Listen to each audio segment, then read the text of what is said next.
বন্ধুরা আসসালামু আলাইকুম।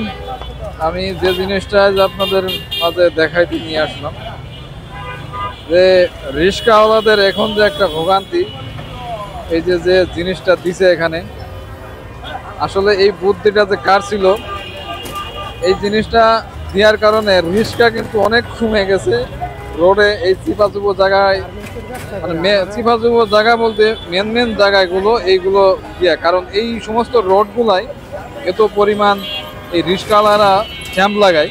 এই অটো রিক্সাওয়ালারা, বিশেষ করে অটো রিক্সাওয়ালারা জ্যাম লাগায় প্রচুর আকারে। এই কারণে হচ্ছে মূলত এই জিনিসটা দেওয়া, যাতে করে এরা যানজট সৃষ্টি না করতে পারে। এই দিক দিয়ে এই চিপার ভিতরে যেটাই পড়বে ওটার চাকা পাংচার হোক। তাই ওরা একটা কৌশল অবলম্বন করছে, সেটা হচ্ছে এই যে এই প্র্যাকটিক্যালে দেখেন যে এক সাইড করে যাচ্ছে যাতে করে ওই চিপার ভিতরে না পড়ে। এই চিপার ভিতরে যেটাই পড়তেছে ওইটাই বাস্ট হইতেছে। তো ওই যে মোটা চাকা যেগুলা অটো, ওগুলো সমস্যা আছে না, এই যে এইগুলা সমস্যা হইতেছে। এই যে পাংচার অলরেডি হয়ে গেছে,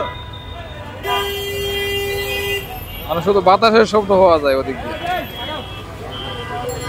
এই যে কৌশলে যাইতেছে ওরা, মানে প্র্যাকটিস করে ফেলাইছে যে এইভাবে গেলে ওই চিপার ভিতর ঢুকবে না।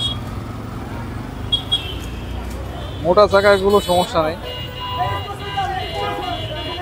মানে এত পরিমাণ যানজট সৃষ্টি করে এই রিক্সাগুলা, মানে পুরো রাস্তাটা ব্লক করে ফেলায় এই অবস্থা।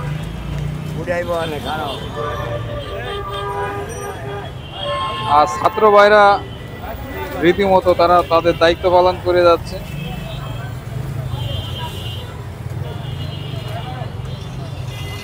এই হলো রোড গার্ডের অবস্থা।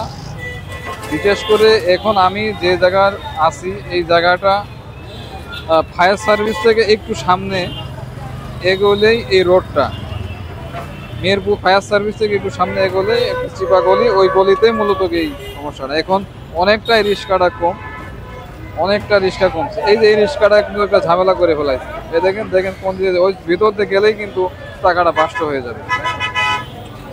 ভিতরে এদিকে যেতে পারতেছে না, ও সিস্টেমটা এলোমেলো করে ফেলাইছে।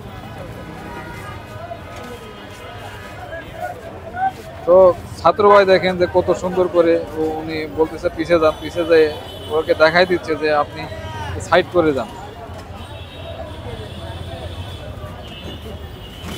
আর একজন ওকে হেল্প করতেছে।